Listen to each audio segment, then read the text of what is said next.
Wait, you actually think that little bunny on the box means it's still healthy? Hold on, because what I'm about to show you is going to make you look at your grocery cart completely differently. We're talking about one of the most beloved organic brands in American history, a brand that parents literally trusted with their kids' meals, getting swallowed whole by a giant corporation for $820 million, and then quietly, slowly, ingredient by ingredient, becoming something else entirely. Today we're going inside the Annie's Homegrown story, the $820 million buyout, the reformulation they didn't announce, the protein that disappeared, and the question nobody wants to answer. When a natural food company gets bought by Big Food, does the food actually stay natural? Stick around, because the answer is going to stress you out. And the science behind what actually changed? That's the part nobody in the food industry wants you to see.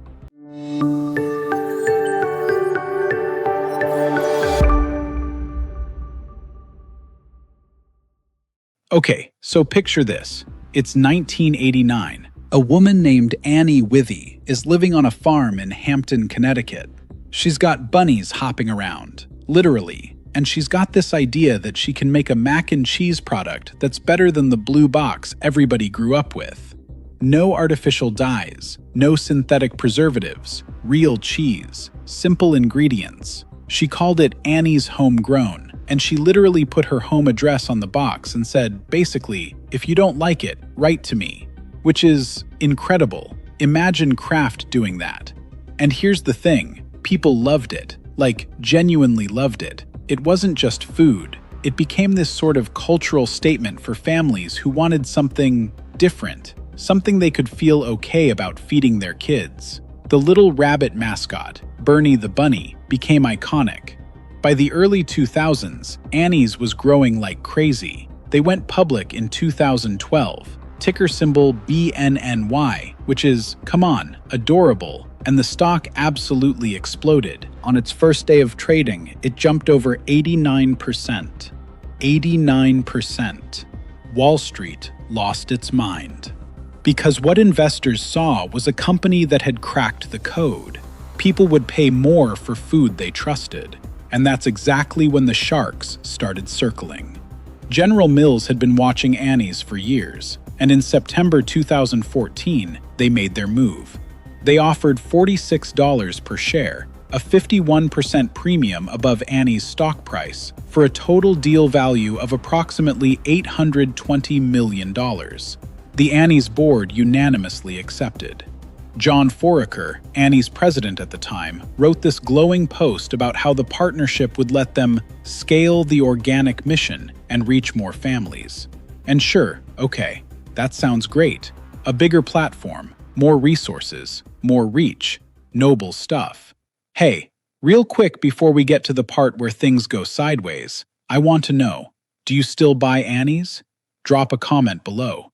Just say yes, no, or I switched. I'm genuinely curious how many of you already knew what we're about to talk about. 3 years after the acquisition closed, John Foraker, the guy who championed the General Mills deal, the true believer, quietly resigned. In August 2017, he announced his departure on LinkedIn. No big press release, no fanfare. He later went on to run Once Upon a Farm, a completely separate organic baby food brand. And you can read into that however you want. Now, the resignation wasn't the biggest thing that happened after 2014. The biggest thing was what started happening on the ingredient label, and this is where we have to slow down. After the General Mills acquisition settled in, something quiet happened. The formula was reformulated. Non-fat milk and butter, the actual dairy components that gave the product its nutritional profile, were removed from the recipe.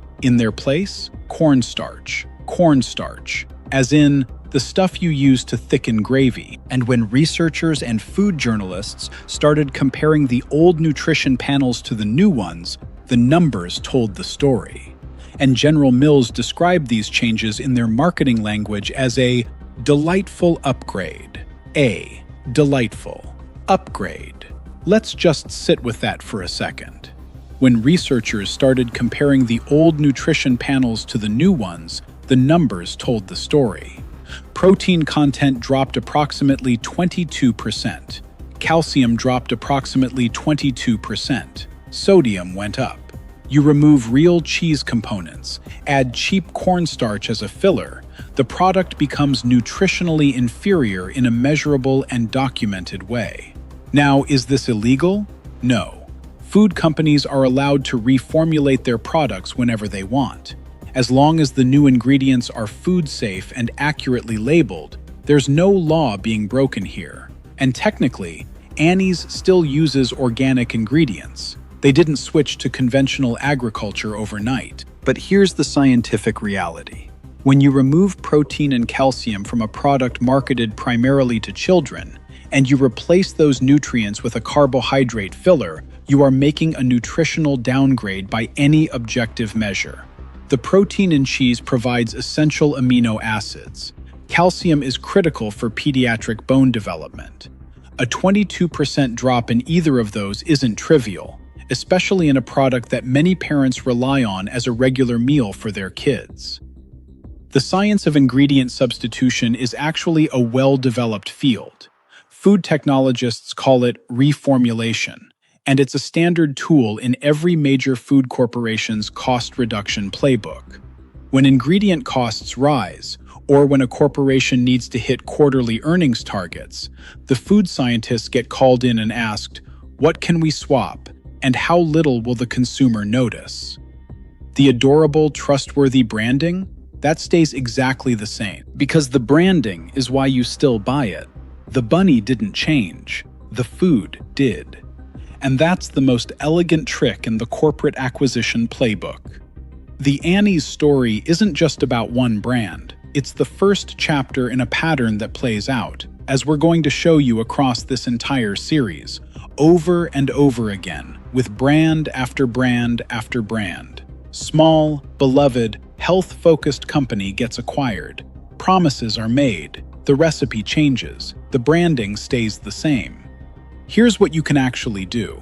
Take 30 seconds next time you're shopping. Flip the box over. Look at the ingredient list, not the front of the package. The front is marketing. The back is reality. Compare what's in the box today to what food review sites documented 5 years ago.